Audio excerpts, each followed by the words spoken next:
सरकारी लाइब्रेरी। जो हमने खोटा का जो हमने प्रैक्टिस सेट शुरू किया था, तो उसमें हमने अभी तक 2 प्रैक्टिस सेट कंप्लीट किया हुआ है, जिसमें हम 20 क्वेश्चन को डिस्कस करते थे। आज जो है ये तीसरा प्रैक्टिस है और इसमें भी हम 20 क्वेश्चन को उठा के डिस्कस करेंगे, ठीक है? तो 40 क्वेश्चन जो है तो अभी तक कंप्लीट हो चुका था। अब जो है 41 क्वेश्चन से लेके 60 नंबर तक के क्वेश्चन को इस वीडियो में हम डिस्कस करेंगे।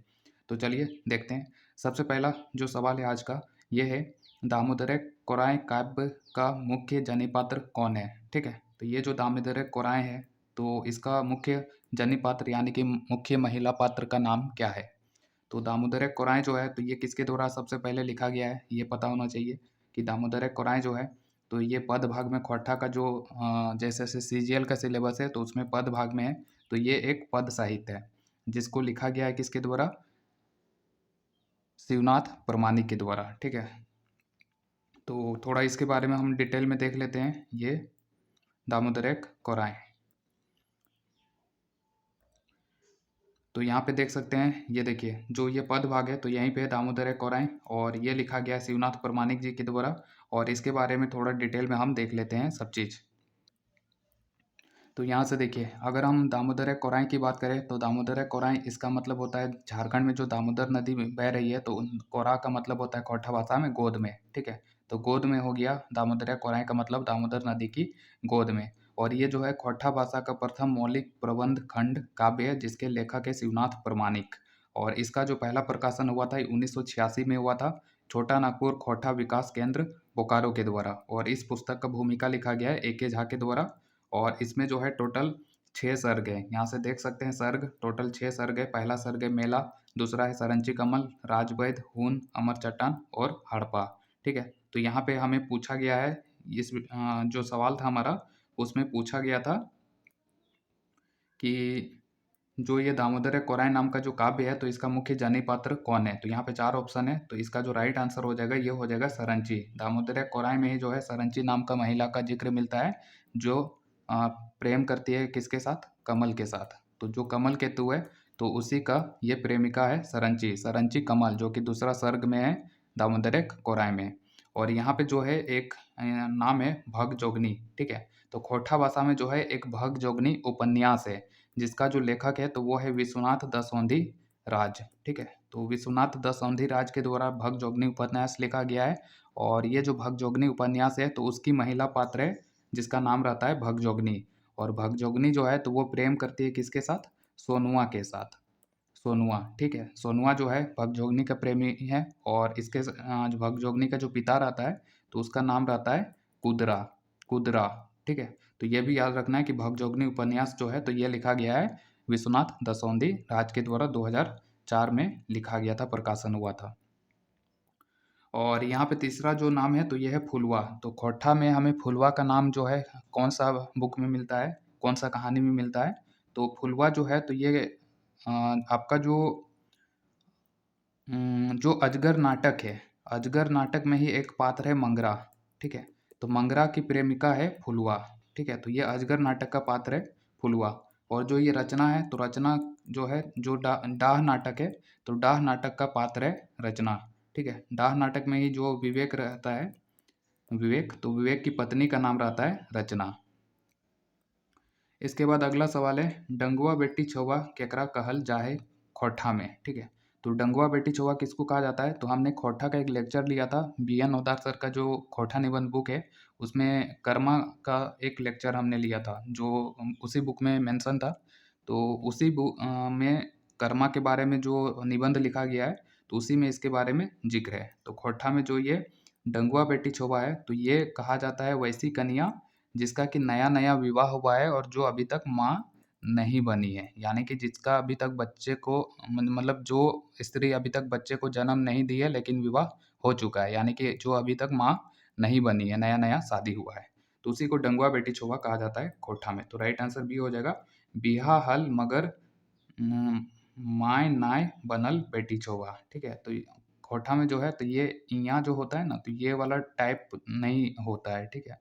तो इसी के कारण से यहाँ पे जो है, तो इयाँ के जगह पे जौ वगैरह आ जाता है। जैसे यहाँ पे देखिए दामोदर है कोराय, कोराय में भी लास्ट में इयाँ आता है, लेकिन उसके जगह पे जौ है, ठीक है। तो ये टाइपिंग थोड़ा प्रॉब्लम है खोटा लैंग्वेज में। दूसरा है जो प्रेमचंद है तो प्रेमचंद जो है तो इनका जन्म स्थल कहाँ पे है, तो ये जो है इनका जन्म हुआ था लम्ही में। और प्रेमचंद के बारे में खोटा भाषा में आगे पढ़ना है तो ये कौन सा बुक में मेंशन है इनके बारे में, तो जो खोटा निबंध बुक है जिसको लिखा है BN ओहदार सर के द्वारा लिखा गया है, तो उसी में एक है इन पे एक निबंध लिखा गया है मुंशी प्रेमचंद पे। तो उसी से पता चलता है कि इनका जो जन्म है तो ये लम्ही नामक गांव में हुआ था। ठीक है, तो इनके बारे में थोड़ा हम डिटेल में देख लेते हैं। तो यहाँ से देख सकते हैं जो खोटा निबंध है तो ये लिखा गया है BN ओहदा सर के द्वारा 1990 में पहला प्रकाशन हुआ था इसका। जनजातीय भाषा एकेडमी रांची बिहार सरकार के द्वारा इसका प्रकाशक है। और दूसरा संस्करण जो है 2017 में किया गया था और कहीं कहीं पे 2016 भी मिलता है बुक में। और इसमें टोटल जो है निबंधों की संख्या 12 है। देखिए अभी जो खोटा ये जो बुक आया है पृथ्वी प्रकाशन का, तो उसमें निबंधों की संख्या टोटल 17 दिया हुआ है, लेकिन जो खोटा सिलेबस है तो उसमें 12 ही पढ़ना है। ठीक है, तो जो मूल पुस्तक है ना तो उसमें 17 है, लेकिन पढ़ना हमें है 12 गो निबंध। और इसी में से यहाँ पे देख सकते हैं जो छठा निबंध है तो ये है प्रेमचंद साहित्यिक सामाजिक सैर श्रेष्ठान योगदान, जो कि एक समीक्षात्मक निबंध है। ठीक है, तो ये जो मुंशी प्रेमचंद के बारे में जो समीक्षात्मक निबंध लिखा गया है तो ये आपको मिलेगा खोटा निबंध बुक में, जिसके लेखक है BN ओहदार सर। तो इसके बारे में हमें देखना है ये मुंशी प्रेमचंद जी के बारे में। तो चलो बाद में हम इनके बारे में पूरा डिटेल में डिस्कस करेंगे, अभी जो है ये ओपन नहीं हो रहा है तो हम अगले सवाल पे चलते हैं। बस याद रखिए कि इनका जो जन्म स्थल है तो वो है लम्ही, लम्ही जो है जन्म स्थल है।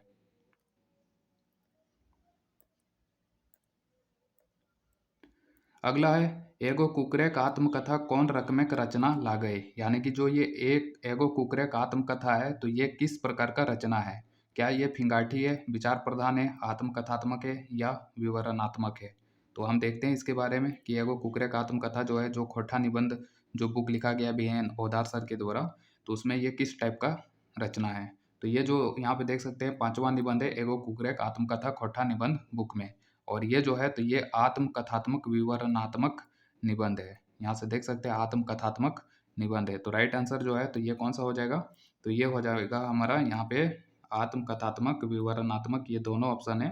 तो ये जो है ये पूरा एक ही ऑप्शन हो जाएगा आत्मकथात्मक विवरणात्मक। ठीक है, तो याद रखना है कि एगो कुकरेक आत्मकथा किस प्रकार का निबंध है, आत्मकथात्मक विवरणात्मक। अगला है हम आर ऊ कविता केकर लिखल लागई। तो ये जो हम आर ऊ कविता है तो ये किसका लिखा हुआ है, इसके रचयिता कौन है, तो ये है श्रीनिवास पानुरी। और ये हम आर ऊ कविता कौन सा बुक में है, तो ये आंखिक गीत में। ठीक है, तो ये राइट आंसर ये हो जाएगा श्रीनिवास पानुरी जी के द्वारा लिखा गया है हम आर ऊ कविता। आंखिक गीत में जो है टोटल 72 कविता है। 72 में से देखिए मूल कविता 71 है, लेकिन जो 11 गो है लास्ट जो 72वां कविता है तो वो छनिका के रूप में है, जिसमें कि 11 छनिका मेंशन है। ठीक है, जिसमें से एक हो गया हाँ मारू हो जाएगा। इसी तरह बहुत सारा 72 को जो है कविता, तो उसमें से कुछ हो जाएगा, जैसे कि एक हो गया हाँ मारू, इसी तरह कांखे पानी हो गया, काने फूल हो गया। उसके बाद उसी बुक में फिर दलाल नाम का जो है कविता भी मिलता है। तो बहुत सारा कविता है, कविता का नाम याद रखिए कि कौन सा बुक में है।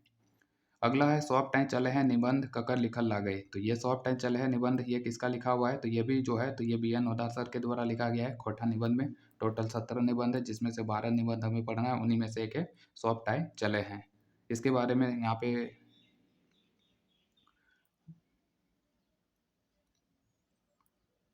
ये जो है तो राइट आंसर ये हो जाएगा डॉक्टर BN ओहदार। अगला है चोर डाकू लुटेरा कौन कहानी किताबें शामिल है। तो ये जो चोर डाकू लुटेरा है तो ये कौन सा किताब में शामिल है ये कहानी, तो चोर डाकू लुटेरा जो है तो ये छैहर पुस्तक में है। छैहर में टोटल 10 कहानी है और उसी में 7वां जो कहानी है तो वो है चोर डाकू लुटेरा। इसके बाद जो 8वां जो कहानी है तो वो है चोर डाकू लुटेरा। और 9वां जो कहानी है तो वो है नावा छोड़ जमींदार। और जो 10वां कहानी है तो वो है वो क्या नाम था उसका, देवता के खाए गए डाकिन। ठीक है, तो ये याद रखिए कि ये जो चोर डाकू लुटेरा नाम का जो कहानी है तो ये छैहर बुक में है। छैहर, तो राइट आंसर C हो जाएगा छैहर। छैहर के बारे में हम थोड़ा डिटेल में देख लेते हैं। तो यहाँ से देखिए जो ये छैहर है तो ये कहानी संग्रह है जिसका जो लेखक है वो है चित्तरंजन महतो चित्रा। तो यहाँ से देखिए जो छैहर है तो ये कहानी संग्रह है, कहानी संग्रह जिसको कि खोटा में गोच कहा जाता है यानी कि गुच्छा, कहानियों का गुच्छा। और ये इसके लेखक है चित्तरंजन महतो चित्रा, प्रकाशक का नाम है खोटा भाषा साहित्य संस्कृति अकादमी रामगढ़। और जो लेखक परिचय है तो ये लिखा गया वासुदेव महतो के द्वारा। और इसका जो प्रकाशन वर्ष है 2007। यहाँ पे देखिए जो भूमिका है ना, तो भूमिका वगैरह में भी जो है एग्जाम में पूछ लिया जाता है। तो यहाँ से जो ये मंतव्य लिखा गया है इस बुक का, तो इसके बारे में भी आपको याद रखना है कि मंतव्य किसके द्वारा लिखा गया है। तो ये लिखा गया है गिरिधारी गोस्वामी, आकाश खुटी, गोविंद महतो जंगली और ए.के. झा, तीनों ने मिल के जो है इस पुस्तक का मंतव्य को लिखा था। और प्रकाशन वर्ष 2007 है। टोटल कहानियों की संख्या 10 है। और इसमें कौन कौन सा कहानी है तो वो देख लीजिए। सबसे पहला कहानी छैहर हो जाएगा। छैहर, इसको 10 कहानियों का जो है ना नाम एकदम याद रखना है। किस तरह से याद रखेंगे देखिए, सबसे पहले याद रखिए छैहर। छैहर यानी कि पेड़ होता है, पेड़ों को आजकल काटा जा रहा है तो वो रोएगा यानी कि उसका लोर निकलेगा, बोनेक लोर। ठीक है। जंगल जो है तो उसको खोटा में क्या कहा जाता है, बोन कहा जाता है यानी कि बोनेक लोर। और बोनेक लोर मतलब पेड़ रोएगा तो उसका लोर गिरेगा। लोर गिरेगा उसके बाद वो चिल्लाएगा कि हम कैसे जिया बूबा। तो ये हम कैसे जिया ये तीसरा कहानी हो जाएगा। बूबा जो है ये चौथा कहानी हो जाएगा। तो बूबा कहेगा कैसे जिएगा हमको क्या पता, ये गुरु जी का फिक्र है। तो पांचवा कहानी हो जाएगा गुरु जी का फिक्र। ठीक है। इसी तरह छठा कहानी हो जाएगा समय कटवा ताश खेला। सातवां हो जाएगा संस्कृति का झगड़ा। आठवां है चोर डाकू लुटेरा, जिसके बारे में क्वेश्चन पूछा गया था। और ये नावा छोड़ जमींदार नौवां है। और 10वां जो है तो ये है देवता के खाए गेले डाकिन। तो यहाँ से जो है चोर डाकू लुटेरा कौन कहानी, ये जो कहानी है किस किताब में है तो ये चोर डाकू लुटेरा जो है छैहर में है। तो राइट आंसर सी हो जाएगा। इसके बाद कौन है तो इसके बाद अगला सवाल है छौवा साहित्य पाठ कर लिखवैया कौन ला गए। ठीक है। तो ये जो छौवा साहित्य नाम का जो आ, कविता है तो ये इसके लेखक कौन है तो ये है ए.के. झा। ए.के. झा का पूरा नाम क्या है, अजीत कुमार झा। और यही इसके लेखक है। जो ये छौवा साहित्य है तो ये कौन सा बुक में है तो ए.के. झा के द्वारा जो बुक लिखा गया है खोठा कोठे पैदक खंडी, तो उसी में है ये छौवा साहित्य। ठीक है। तो छौवा साहित्य याद रखिए कि ये 19वां कविता है खोठा कोठे पैदक खंडी का, जिसके लेखक है ए.के. झा।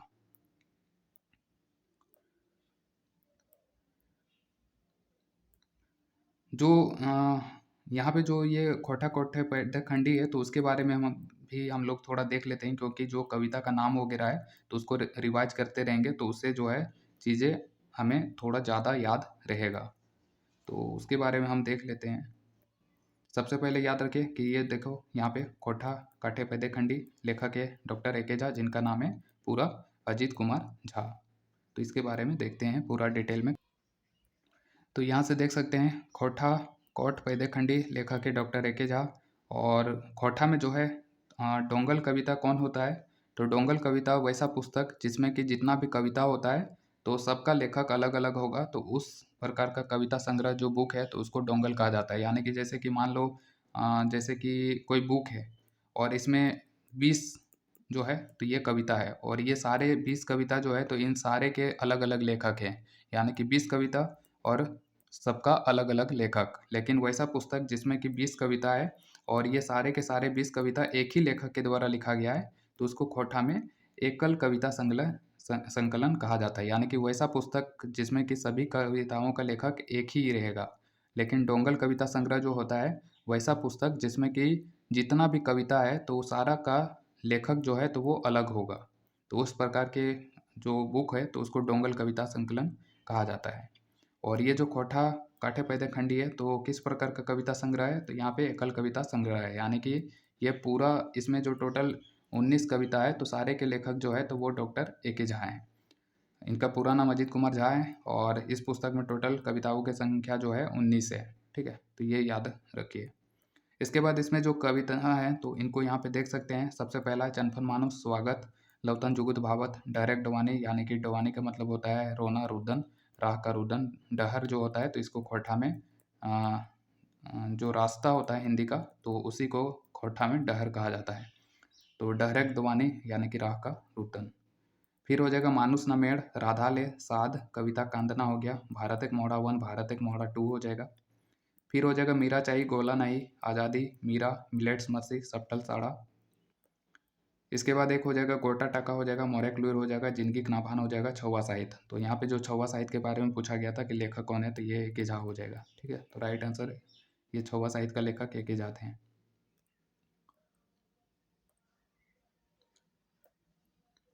अगला जो है तो वो है जे डर गया सो मर गया इटा की हकई।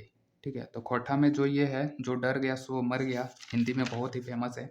तो ये क्या है, क्या ये मुहावरा है, लोकोक्ति है, नारा है, बुझवेल है? ठीक है, तो ये क्या है, तो ये है बी, लोकोक्ति। तो इसका राइट आंसर बी हो जाएगा, लोकोक्ति है। अगला सवाल है कवि दलाल के की कहाहत, यानी कि जो दलाल कविता है, सबसे पहले याद रखिए कि दलाल कविता कौन सा बुक में है, तो ये है आँखी गीत में। ठीक है, आँखी गीत में है ये दलाल कविता। और जो आँखी गीत है तो ये इसके लेखक कौन है, तो ये है श्रीनिवास पानुरी, और उसी में दलाल कविता है। और इस दलाल कविता में दलाल शब्द प्रयोग जो है तो ये दलालों के लिए कौन सा शब्द प्रयोग किया गया है, तो दलालों को जो है खटमल से तुलना किया गया है श्रीनिवास पानुरे जी के द्वारा। तो राइट आंसर हो जाएगा ए, सामाजिक खटमल कहा गया है दलालों को।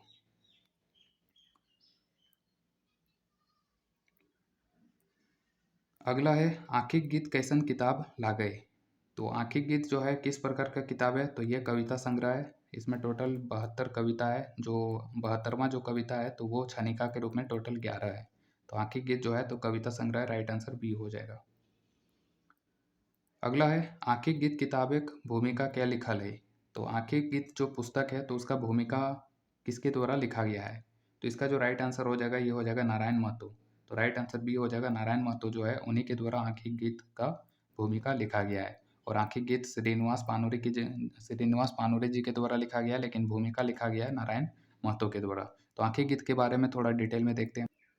तो यहाँ से देखिए आँखी गीत, इसमें टोटल 72 कविता है और इसका शाब्दिक अर्थ जो है हिंदी में वो आँखों के गीत हो जाएगा। लेखक है श्रीनिवास पानुरे जी, प्रकाशन है 2011, और इसका रचना किया गया था श्रीनिवास पानुरे जी के द्वारा 1964 में, लेकिन प्रकाशन हुआ था 2011 में। और इसका जो प्रकाशक है तो वो कौन है, तो यह नारायण महतो, और इसका जो भूमिका भी लिखा गया है तो यह है नारायण महतो। और इस पुस्तक का जो मुद्रक है तो वो है किसान प्रिंटिंग प्रेस, कल्याणपुर, बरवड्डा, धनबाद। इसमें टोटल कविताओं की संख्या हमने देखा कि यहाँ पे 72 है, लेकिन 71 जो है तो ये मूल कविता है, लेकिन जो 72वां कविता है तो वो छनिका के रूप में है, और छनिकाओं की संख्या 11 है। इसमें से यहाँ पे देख सकते हैं ये कुछ प्रमुख कविता है, जैसे कि आय आज गीतक देश, हमर हाथेक माला, ये सारा कविता जो है बुक से भी पढ़ सकते हैं। तो बहुत सारा कविता है, लेकिन कविता का नाम आपको याद रखना है कि कौन कौन सा कविता जो है आँखिक गीत पुस्तक में संकलित है।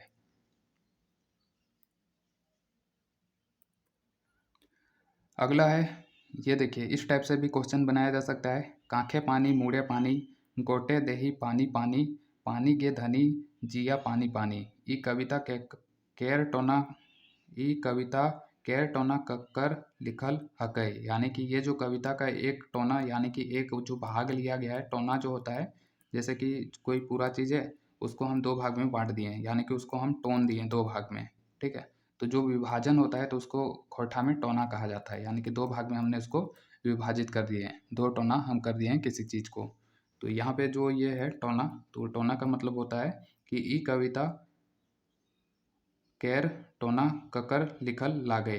ठीक है, तो यानी कि ये जो कविता का भाग है तो ये किसके द्वारा लिखा गया है, तो ये लिखा गया है श्रीनिवास पानुरे जी के द्वारा। जो आँखी गीत है तो उसी में है एक कविता कांखे पानी, और उसी का कुछ यहाँ पे पंक्ति लिया गया है। तो ये राइट आंसर हो जाएगा, श्रीनिवास पानुरे इसके लेखक हैं। और कविता कौन सा कविता से लिया गया है, कांखे पानी नामक कविता से। अगला है एक मौनी फूल के आखिरी प्रकाशन बछर लागई। तो एक मौनी फूल जो है तो इसका आखिरी प्रकाशन कब हुआ था, तो ये 2003 में हुआ था, और इसके लेखक जो है संतोष कुमार महतो हैं, जिनका जो निधन है तो ये हो गया था 2013 में। तो राइट आंसर हो जाएगा बी हो जाएगा, 2003 जो है इसका आखिरी प्रकाशन है। और पहला जो हुआ था तो ये 1988 में हुआ था, और इसका जो प्रकाशक है तो ये है रामधान प्रकाशन। और लास्ट प्रकाशन जो है तो 2003 है, और ये 2003 में इसका तीसरा प्रकाशन निकला था। जो दूसरा प्रकाशन है तो उसके बारे में हमें जानकारी नहीं है। अगर आपको पता चला है, अगर आप जानते हैं कि दूसरा प्रकाशन कब हुआ था, तो वो आप हमारे साथ कमेंट बॉक्स में शेयर कर सकते हैं। अगला है संतोष कुमार महतो के मृत्यु कहिया भैल, यानी कि संतोष कुमार महतो जो लेखक है तो इनका मृत्यु कब हुआ था? तो इनका जो मृत्यु है तो ये हुआ था 2013 में। तो राइट आंसर सी हो जाएगा, 2013 में जो है इनका मृत्यु हो गया था। और इनका जन्म भी याद रखिए, इनका जन्म हुआ था 2 सितंबर 1930 में। तो 2 सितंबर 1930 को इनका जन्म हुआ था। कहाँ पे हुआ था? गिरिडीह के गांगजोड़ी नामक जगह में, और 2013 में इनका मृत्यु हो गया। अगला है धधाइल मूसा ककर प्रतीक हकै, यानी कि धधाइल मूसा जो है तो इससे किसका तुलना किया गया है लेखक के द्वारा? तो ये जो धधाइल मूसा नामक कविता है तो सबसे पहले याद रखिए कि ये आपका एक मौनी जो फूल है जिसका प्रकाशक संतोष कुमार महतो है तो उसी बुक में है। उसमें टोटल 31 कविताएं एक मौनी फूल में, उसमें से एक है धधाइल मूसा। और धधाइल मूसा क्या कहा गया है संतोष कुमार महतो के द्वारा कि झारखंड में जो बाहर से आके लोग बस गए हैं तो उनके लिए यहाँ पे मूसा शब्द का प्रयोग किया गया है। तो धधाइल मूसा किसका प्रतीक है? बाहरी लोगों का प्रतीक है। और बाहरी लोगों को जो है तो ये चरपट आदमी मतलब कि लेखक के द्वारा कहा गया है। तो राइट आंसर बी हो जाएगा, चरपट आदमी से तुलना किया गया है मूसा का। अगला है दामोदर कोराय के कवि के नाम बतावा। तो दामोदर कोराय जो है तो ये इसके लेखक जो है तो वो शिवनाथ प्रमाणिक, राइट आंसर ये हो जाएगा। अगला है ली उपसर्ग से बनवल खोटा शब्द लागे। तो ली उपसर्ग, सबसे पहले जो उपसर्ग होता है एक है उपसर्ग और एक है प्रत्यय। प्रत्यय जो है यानी कि इसमें शुरुआत का शब्द प है, यानी कि प जो है तो ये पीछे है, ठीक है, प से पीछे। तो प्रत्यय जो है तो ये हमेशा पीछे लगता है, और जो उपसर्ग होता है तो ये हमेशा आगे लगता है। तो यहाँ पे जो ये 4 शब्द है तो इसमें से ली उपसर्ग से बनाया हुआ जो खोटा का शब्द है तो ये कौन सा है? तो ये हो जाएगा बी लीलज, ठीक है। लीलज जो है तो खोटा का मतलब होता है एकदम जैसे कि कोई बहुत ही ढीठ आदमी जो होता है ना तो उसको कहा जाता है लीलज। बदमाशी करेगा तो उसको खोटा में कहा जाता है एकदम लीलज है कहीं की रे। तो ये लीलज शब्द जो है तो ये खोटा का है और ये ली उपसर्ग से बना हुआ है। अगला है खोटा पहली के की कहल जाए। तो खोटा भाषा में पहली को क्या कहा जाता है? 4 ऑप्शन है। तो इसमें से अगर हम देखें तो इसका जो राइट आंसर है ये हो जाएगा जो पहली है तो खोटा में पहली को कई सारे नामों से जाना जाता है। एक हो गया बुझवैल, ठीक है, बुझवैल हो गया। इसी को फिर जान कहनी भी कहा जाता है, जान कहनी। फिर इसी को फांकी भी कहा जाता है, और पहली को ही खोटा में फिर हियाली भी कहा जाता है। तो ये चारों शब्द जो है तो ये पहली के लिए प्रयोग किया जाता है खोटा में, बुझवैल, जान कहनी, फांकी और हियाली। तो यहाँ पे जो राइट आंसर है यहाँ पे बुझवैल भी है और ये जान कहनी भी है, दोनों है, ठीक है। तो दोनों इसका राइट आंसर होगा। और आज का जो है हमें 60 क्वेश्चन ये डिस्कस करना है। तो आज जो है तो ये लास्ट क्वेश्चन है, ये 60वां क्वेश्चन। आप उपसर्ग से बनवल सही शब्द ला गए। तो ये कौन हो जाएगा? तो ये हो जाएगा आप सुखी। उपसर्ग हमने कहा कि उपसर्ग जो है तो आगे लगता है, तो ये आप सुखी हो जाएगा, इसका राइट आंसर ये हो जाएगा, ठीक है। और खोटा भाषा में जो उपसर्ग होता है तो उपसर्ग को आगाइड कहा जाता है, आगाइड, ठीक है। तो खोटा भाषा में उपसर्ग के लिए आगाइड प्रयोग किया जाता है, और जो प्रत्यय है तो प्रत्यय के लिए खोटा भाषा में प्रयोग किया जाता है पेछाइड। तो आगाइड और पेछाइड यानी कि उपसर्ग और प्रत्यय। तो आज के वीडियो में इतना ही, और इसी तरह का और भी वीडियो देखने के लिए जो हमारा यूट्यूब चैनल है सरकारी लाइब्रेरी, इसको सब्सक्राइब करें। और जो हमारा वेबसाइट है सरकारी library.in, तो वहाँ पे विजिट करके आप बहुत सारा कंटेंट पढ़ सकते हैं।